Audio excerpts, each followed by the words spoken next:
Welcome to the Extraordinary Podcast, where we identify God's uncommon work in common life. Recognizing God's work requires intentionality, but articulating it motivates and inspires. Don't forget to subscribe to never miss an episode. On today's episode, I have a conversation with recently retired Pastor Ron Jewett about obedience, about how sometimes God calls us to make changes even when we're established, and how when we are obedient to Jesus, He's going to pave the way. He's going to not just give us a way to do it, but He's going to bless us and give us joy beyond what we could really even anticipate. So let's get into the conversation with Pastor Ron today. Welcome, Ron. Thank you for being on the podcast today where we explore God's uncommon work in common life. So we appreciate you being here today. I appreciate you asking me. So as we begin, I wonder if you could share a little bit about your life before your call to ministry, your job, your family situation. What was going on for you? Well, there was a lot going on. Life was good. We were living out our dream in that we had an old country farmhouse with a couple of acres, and I put up a small barn, and there we would raise a couple calves every year, and we had chickens, and our freezer was always full.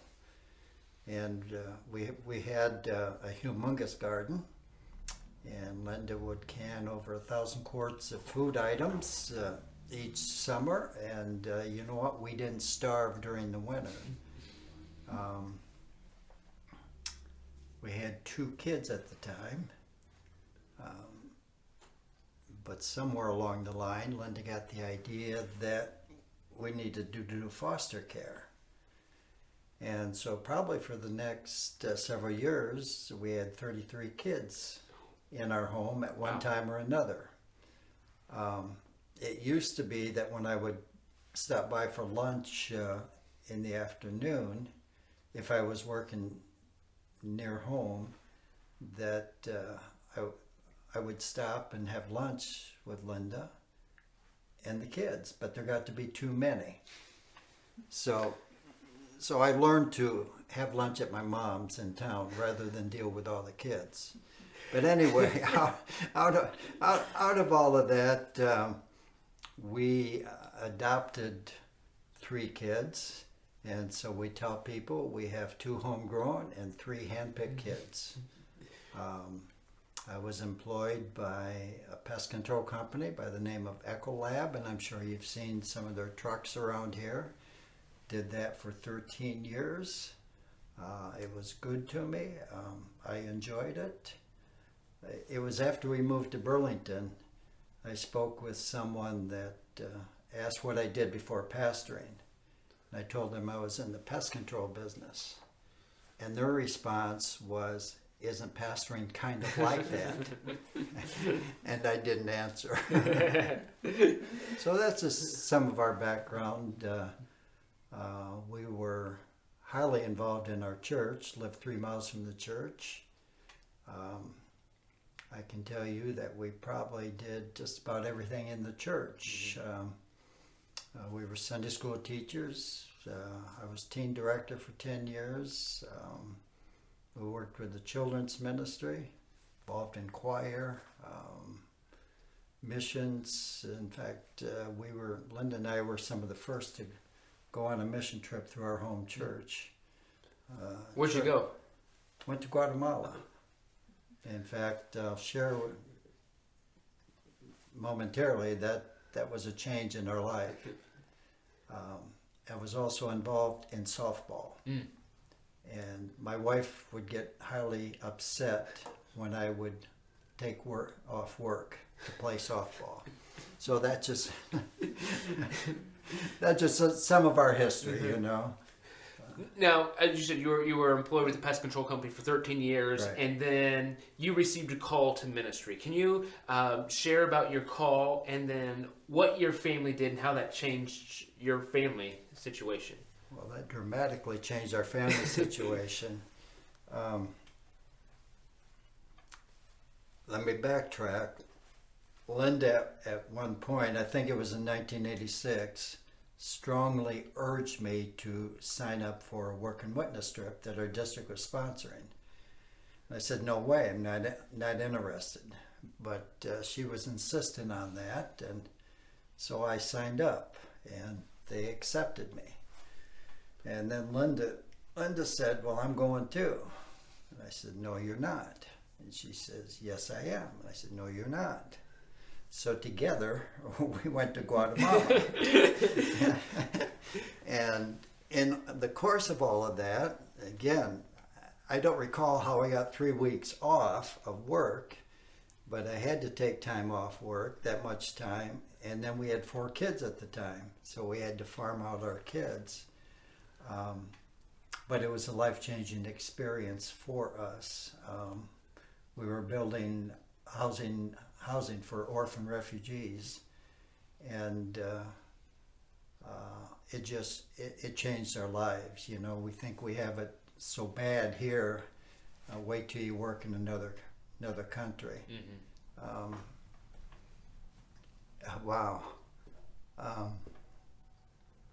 It was after we came home. We were sitting by our wood-burning stove, 11 o'clock at night, and I simply said to Linda, I don't ever want to fall in the same rut that we've been in. And it was a good rut. I mean, life was good, everything we wanted. Don't say that unless you mean it. Because God began to deal with me then over the next few months, and felt like he was calling me to something, but I didn't know what. And you remember our Nazarene periodicals are called Holiness Today, but back then it was called Herald of Holiness. And once a year there would be an article that would be written about Nazarene Bible College. And on that given year, there was an article written by Neil Wiseman, who was on staff there at the college. And it dealt with the college, but it also talked about Abraham. He also talked about Abraham leaving his home country to go to a foreign land.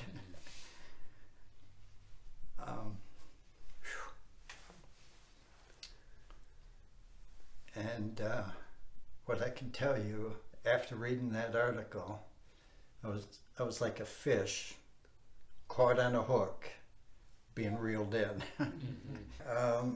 I knew I was being drawn in. And I didn't discuss this with Linda at all. I mean, this is something I was dealing with.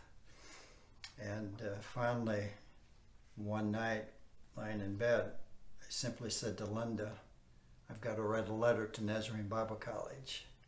Do you know what her response was? I know. Mm-hmm. And so that kind of began our journey at that time. And so your whole family moved out to Bible college eventually? Yeah, eventually. I wrote a letter to Nazarene Bible College, and I figured if they accepted me, you know, a 37-year-old guy, you know, that's been out of school for 18 years, then I knew that was my answer. And that letter opened up doors that were impossible for us. So we began the process of we listed our home, and I gave the company I worked for notice, and we began to prepare to leave for Colorado Springs. Probably the hardest thing we've ever done. Our family, our church family, our lives were invested into all of that, and to say goodbye was hard. And I tell people, when we left, you know, when we physically left, yeah, our bodies were going to Colorado Springs, but our hearts were back in Ottawa, Illinois. And we were probably homesick a year after we got out there. I remember we left in August of 87. And it took me, if you want to know what I did out there, I thought I'd get a job just back in the pest control, but that didn't open up. So I popped popcorn for a few months at $4 an hour. And I got onto Goodwill Industries, driving truck for $3.98 an hour. So I was working 2 part-time jobs. Eventually got on full-time with Goodwill Industries. But it was an adjustment. Life was a major adjustment. The kids asked me if we could go home at Christmas that first year. And I said no, because if I go home, I might not come back.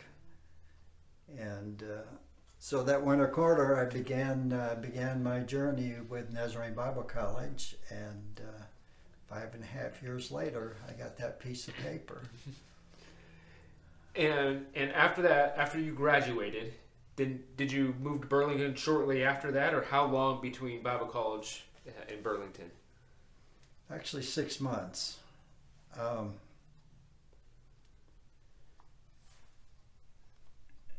In that last quarter of school, other graduating students began to send out resumes. And they were on me because I wasn't sending out resumes. And I just simply told them, at this point, I don't have to. I know how God works in my life.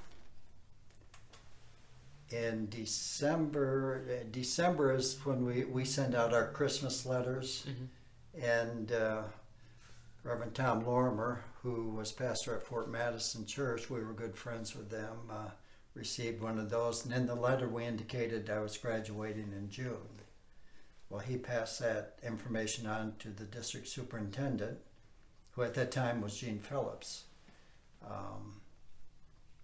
Gene Phillips called, initially talked to Linda, and said, well, you'll have to talk to my husband. He did send out an application, which I never filled out. But after I talked with Gene Phillips, we talked for an hour. And the church that was open was Flint Hills Nazarene Church here in Burlington. They wanted a pastor by February. And I said, Brother Gene, can't do that. You know, I have to finish school. My kids have to finish school. And so when I hung up, we were going our separate ways. And I told Linda he's going to call back. And he did the next morning. And the bottom line is he filled out the application over the phone at his end. I never did fill out an application. And then we did a phone interview with the church board, and they extended a call to us. And I guess we accepted. We're still here. We made arrangements to come to Burlington to meet with the folks, but basically some of the people call me their mail order pastor, and so here we are. Had you been to Burlington before? Never been to Burlington. Did you know much about it before? Didn't know, no. Okay, so it was completely new to you. This was new to us, but we were from Illinois, so we're back in the Midwest. We were in territory that we're familiar with. Mm-hmm. People have asked me why we moved back to the Midwest, and I tell them because we miss the humidity. So. Yeah, you get all seasons here, that's for sure. And so what was your initial reaction?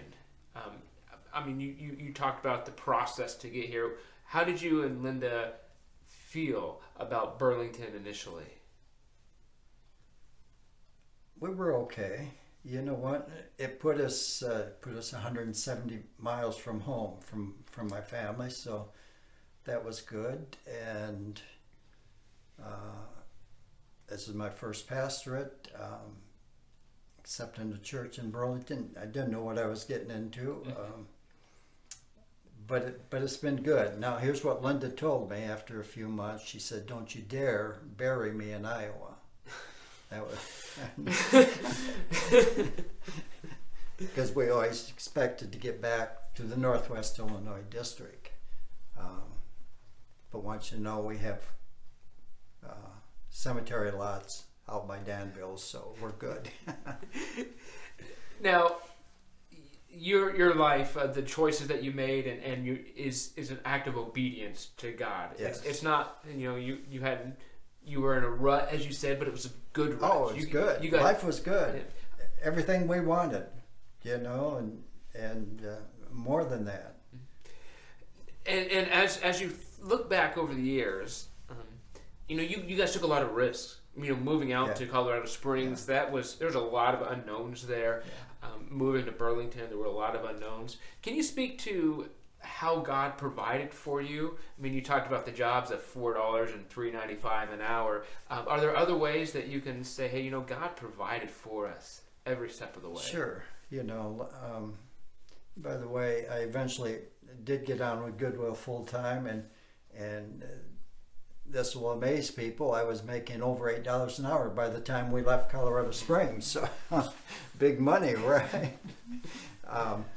But Linda did daycare in our home.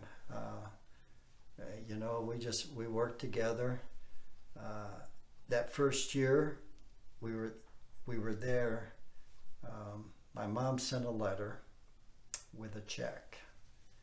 She knew I was going to rebel at that. But in the letter she said, "Don't you deprive me of a blessing." Mm-hmm. So I learned to accept a check from my mom for a year,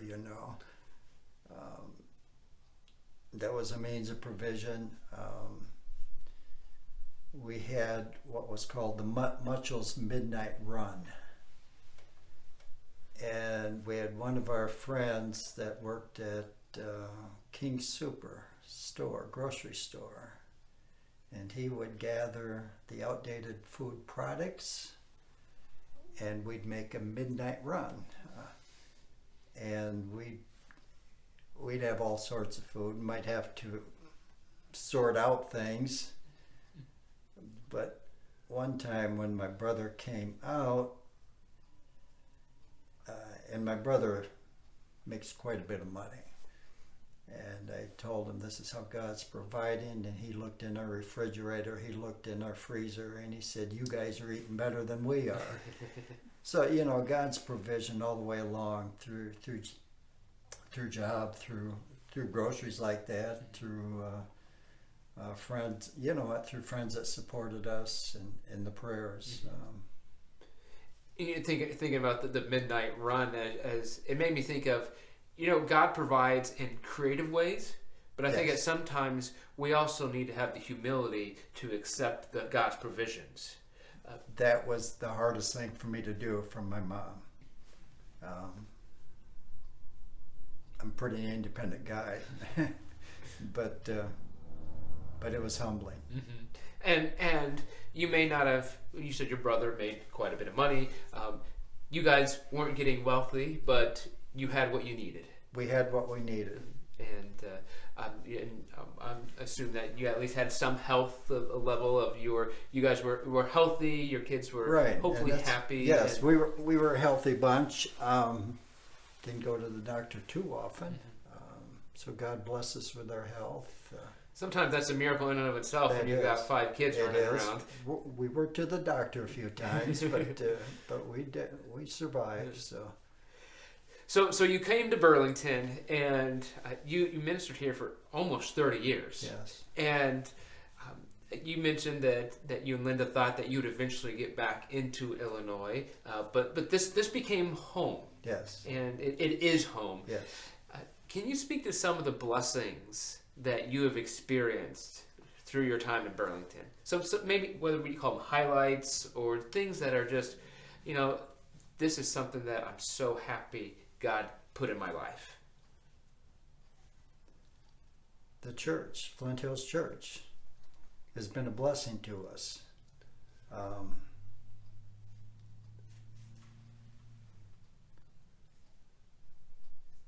It's a highlight. Yes, we've had our ups and downs, but our lives are so intertwined. We know them pretty well, and they know us pretty well. And that's one of the blessings of being here in Burlington. And you know what? Everything you need is basically 10 minutes away, too. So that with the hospital being close, you know how that goes. Yep. And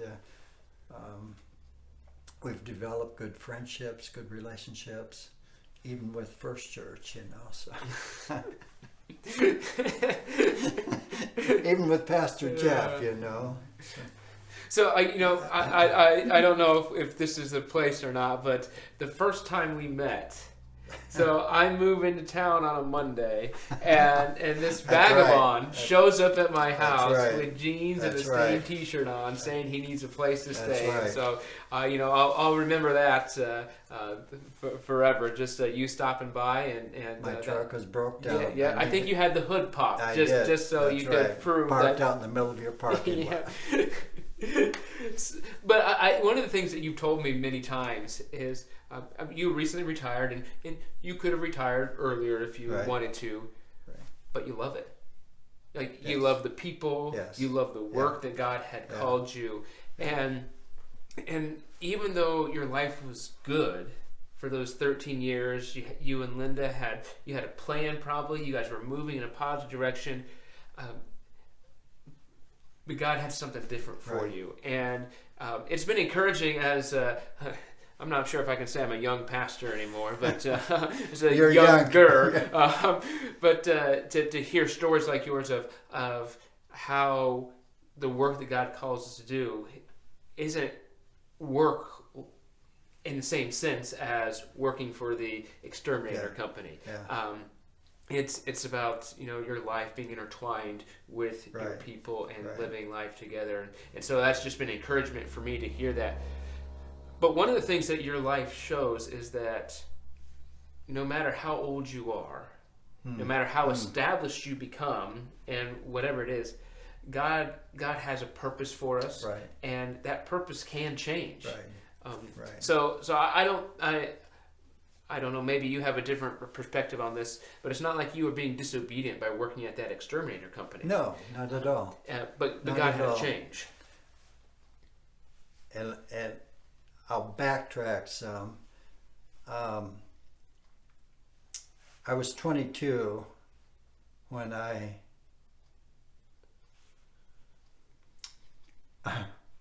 came to the point when I fully surrendered to the Lordship of Jesus.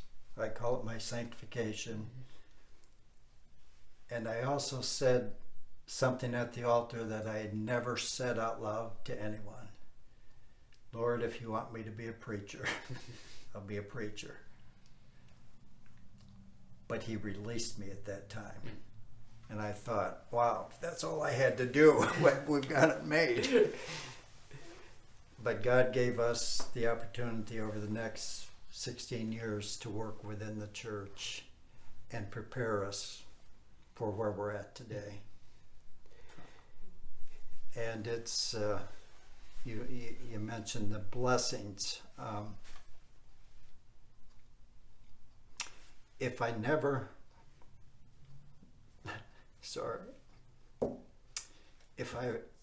influenced anyone while I was here, I've influenced my kids.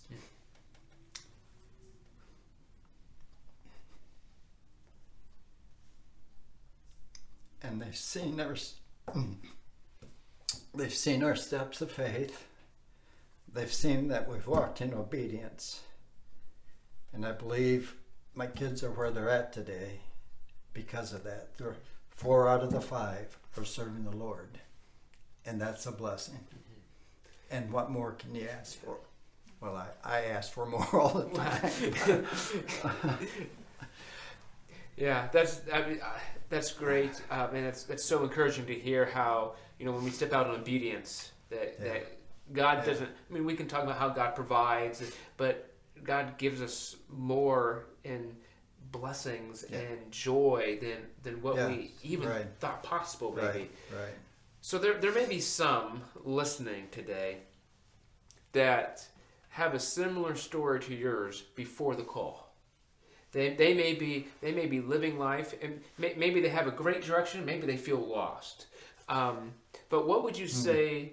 Do you have any words of encouragement or challenge for anyone who is trying to discern what God would have them do?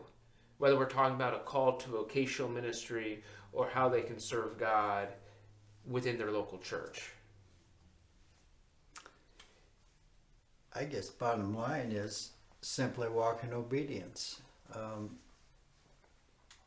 You know what? God has a plan and a purpose for each one of us, and we can minister right where we're at. We don't have to be called to be a pastor or a missionary.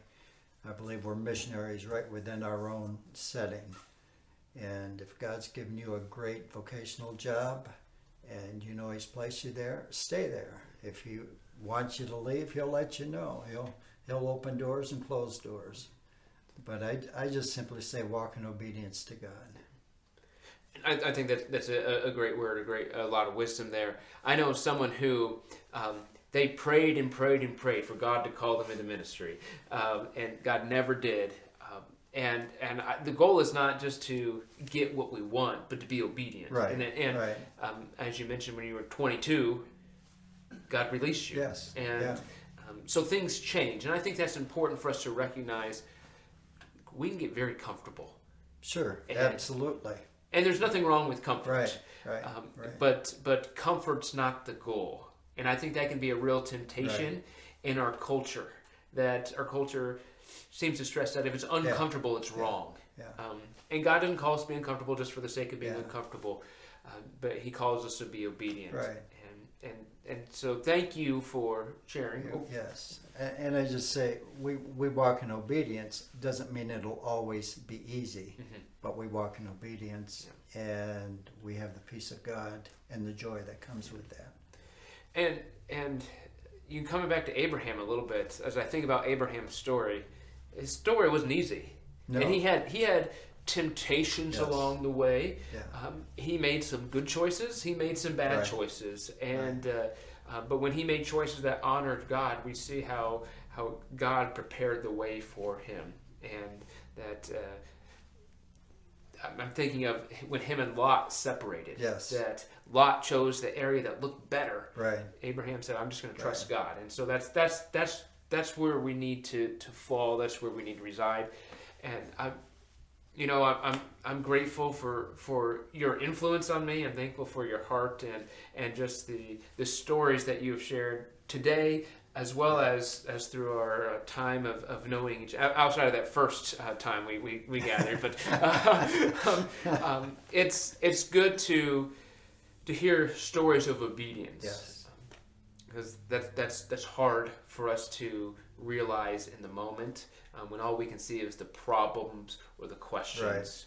Right. When one of the things I try to do is if I'm trying to process a new idea, something or God's direction, don't start with a bunch of questions, because you can question yourself into doubt out of that, and that's easy to do. Mm-hmm.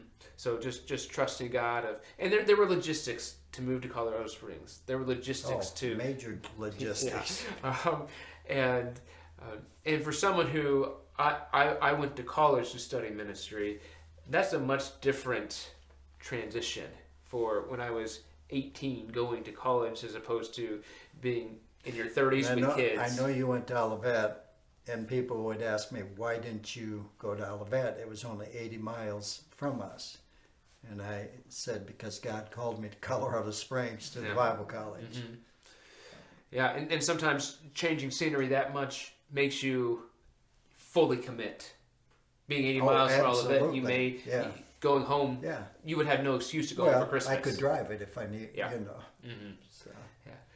Well, is there anything else you'd like to share? Any words of encouragement or challenge for us today? Well, I just thank you for these moments together, and God is good all the time, and all the time God is good. Praise the Lord for that. So, well, thank you for being here today and sharing your story. I value our friendship. I value our time together, and I know your word today will be impactful. So thank you, Rob. I hope so. Thank you. All right. Thank you for joining us for this podcast. Be on the lookout for how God does uncommon work in common life. And please subscribe to never miss an episode.